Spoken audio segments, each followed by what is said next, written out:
మాజీ మంత్రి ప్రసన్న కుమార్ ఇంటిపై దాడి వ్యవహారంపై కొవ్వూరు ఎమ్మెల్యే ప్రశాంత్ రెడ్డి స్పందించారు. ప్రసన్న కుమార్ ఇంటిపై దాడితో తమకు సంబంధం లేదన్నారు.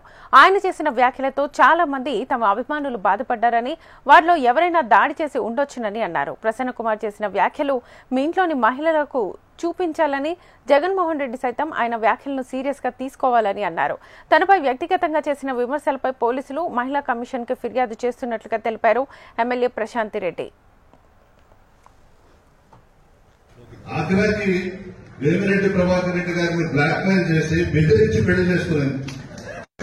ఈమె చరిత్ర ఉమ్మడి రాష్ట్రంలో తెలుసు, విడిపోయిన తర్వాత మన రాష్ట్రంలో తెలుసు, పక్క రాష్ట్రాల్లో కూడా చెప్తారు. కాశీలో, గుజరాత్, సూరత్ లో ఈమె గొప్పతనం అక్కడ కూడా చెప్పుకుంటుంటారు. అవి కూడా వదిలిపెట్టలేదు. కానీ నువ్వు పీహెచ్డీలో చేసినటువంటి ఘనత ఎవరు చేయలేకర్లేదు. నీ చరిత్రని ప్రసాద్ రెడ్డి గారు అడిగారు, ప్రభాకర్ రెడ్డి గారిని పెళ్లి చేసుకోకముందు నీ చరిత్ర ఏందమ్మా అని అడిగాడు చంద్రబాబు ప్రసాద్ రెడ్డి గారు. ఆ ప్రభాకర్ రెడ్డి కూడా మనసు బాగుండట్లేదు, మొహం అంతా ఇప్పుడు రికాలేషన్ చూడలేదు. అతన్ని 4 నిమిషాలు పెట్టున్నట్టు ఉంది. అతనికి అర్థమైపోయింది ఎందుకు వచ్చింది కర్మరాజుని, అనవసరంగా గొంతు తెచ్చుకున్నాడు ప్రభాకర్ రెడ్డి. అతను బాగలేడు. నేనైతే ప్రభాకర్ రెడ్డికి ఒకటే చెప్తున్నా, ప్రభాకర్ అన్నా నువ్వు నిజంలో అన్నా సరిపోతావు, బయటన్నా ఎక్కడో దగ్గర నిన్ను లేపేస్తా, జాగ్రత్తగా ఉండు. ఆ రాత్రిలో నిద్రపోయేటప్పుడు నీ దగ్గర 1000 కోట్లు ఆస్తులున్నాయి, నువ్వు మంచివాడు అని చెప్పి నెల్లూరు జిల్లా అనుకుంటున్నారు, నీకు మంచి తెలివితేటలు ఉన్నాయని అనుకుంటున్నారు. ఆ చేతుల్లో చిక్కుపోయిన ప్రభాకర్ రెడ్డి నువ్వు ఇప్పటికైనా చాలా జాగ్రత్తగా ఉండాలి నువ్వు.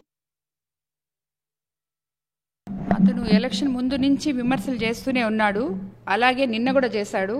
ఈరోజు ఆ దాడి జరిగిన దానికి మాకు ఎటువంటి సంబంధం లేదు. ఎందుకంటే విపిఆర్ కుటుంబానికి అటువంటి సంస్కృతి కాదు, చరిత్ర కాదు. అందులో మేము తెలుగుదేశం పార్టీలో ఎంపీ ఎమ్మెల్యేలుగా ఉన్నాం. పార్టీది అలాంటి సంస్కృతి కాదు. కాబట్టి ఇలాంటివన్నీ మేము ఎప్పుడూ ప్రోత్సహించము. అతను మాట్లాడిన మాటలు ఎవరో ఎందుకు, ఇంతమంది మీరు విలేకరుల సోదరులు ఉన్నారు. నేను నిన్న పడుగుపాడులో డోర్ టు డోర్ క్యాంపెయినింగ్కి వెళ్ళి నడుస్తూ ఉన్నాను.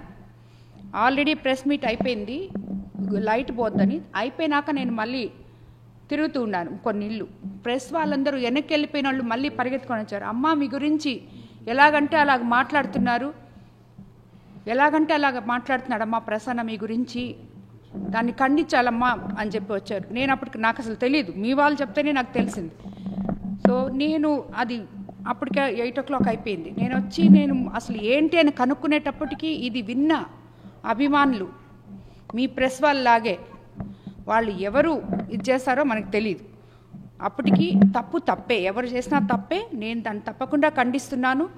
అదేవిధంగా కార్యకర్తల్ని నేను ఆపగలిగాను. అభిమానులు బీపీఆర్ ఫ్యామిలీకి జిల్లా మొత్తం అభిమానులు ఉన్నారు. ఎవరు వాళ్ళ కడుపు మండి ఆడవాళ్ళని ఇలా మాట్లాడుతున్నారు, ఏ మహిళలు ఇది వెళ్ళారో అది మనకు తెలియదు. దానికైతే నాకు అసలు తెలియదు, సంబంధం లేదు.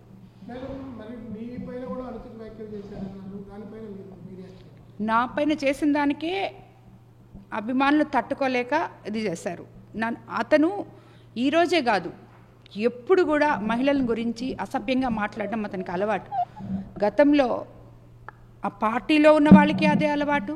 భువనేశ్వరమ్మని గురించి మాట్లాడారు, తర్వాత వంగల్పూడి అనితా గారి గురించి మాట్లాడారు, ఇప్పుడు నా గురించి మాట్లాడుతున్నారు. ఎలక్షన్ ముందు తర్వాత కూడా ఇంకా ఎంతోమందిని గురించి వాళ్ళు మాట్లాడున్నారు.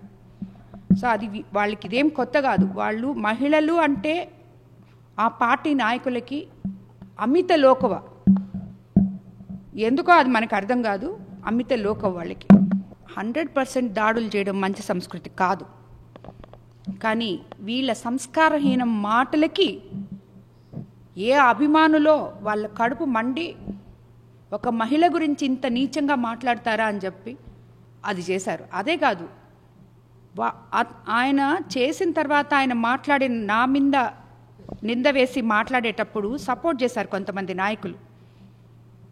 అనిల్ కుమార్ యాదవ్, విజయ్ కుమార్ రెడ్డి, మేరగ మురళి, ఒక అమ్మాయి కూడా, ఆడపిల్ల కూడా, పూజిత, వీళ్ళందరూ మాట్లాడారు. వీళ్ళందరూ ప్రసన్న కుమార్ రెడ్డికి సపోర్ట్ సపోర్ట్ చేసే ముందు ఆ వీడియో, అతను మాట్లాడిన వీడియో తీసుకెళ్ళి వాళ్ళ ఇంట్లో వాళ్ళ భార్యకి, వాళ్ళ అమ్మకి, వాళ్ళ చెల్లికి చూపిమ్మనండి. వాళ్ళు గనక వీళ్ళని ఒక్క నిమిషం ఇప్పుడే వస్తాం ఉండండి అని చెప్పి బయటకు వెళ్ళి చెప్పులు తీసుకొని వచ్చి వీళ్ళని కొట్టకపోతే దాని తర్వాత వీళ్ళని ప్రసన్న కుమార్ రెడ్డికి సపోర్ట్ చేయమనండి. నాకు పిల్లలున్నారు, ఎదిగిన పిల్లలున్నారు. నా కుటుంబం, నేను ఎన్నోసార్లు చెప్పాను, ఇతను మాట్లాడిన మాటలకే నేను ఒక కుటుంబ స్త్రీ తన జీవితం గురించి వివరణ ఇవ్వాల్సిన అవసరం లేదు. కానీ ఇతను ఆ రోజు మాట్లాడాడు కాబట్టి నేను చెప్పాను, నేను ఒక పెద్దింటి కోడల్ని, విధివశాత్తు నా భర్త మరణించారు, దైవ సమానులైన అవివాహితుడైన వేమిరెడ్డి ప్రభాకర్ రెడ్డి గారిని నేను పెళ్లి చేసుకున్నాను. నా కుటుంబ సభ్యుల అండతో, నా బిడ్డల అండతో, నా ఆడపడుచుల అండతో అని చెప్పాను. అలాంటిది దాన్ని తీసుకొని ఇతను ఈరోజు ఇంత నీచంగా ఇలా మాట్లాడాడు అంటే అతని సంస్కారానికి ఏ ఒక్కరు కూడా దీన్ని హర్షించరు. ప్రజలు మొత్తం చూస్తున్నారు. అతను ఆడుతున్న నాటకం అని చెప్పి ఇలాగ మాట్లాడినప్పుడు ఏ అభిమానులో వాళ్ళకి కడుపు మండిపోయి కొంచెం ఏదో డిస్టర్బెన్స్ చేస్తే మాకు తెలిసి ఆపండి అని కూడా చెప్పాం. వాళ్ళు ఆపేశారు. ఇతను మొత్తం పగలగొట్టుకున్నాడు సింపతి కోసం. ఏం లేదు, మహిళా కమిషన్కి కంప్లైంట్ చేయబోతున్నాం. ఎస్పీ గారికి నా పర్సనల్గా కంప్లైంట్ చేయబోతున్నాను. ఇది ఇక్కడితో మాత్రం వదలను. ఒక మహిళను గురించి ఇంత నీచంగా మాట్లాడిన ఏ రాజకీయ నాయకుడికైనా సరే బుద్ధి రావాలి. మళ్ళీ ఇంకొక మహిళను గురించి ఇలాగ మాట్లాడకూడదు.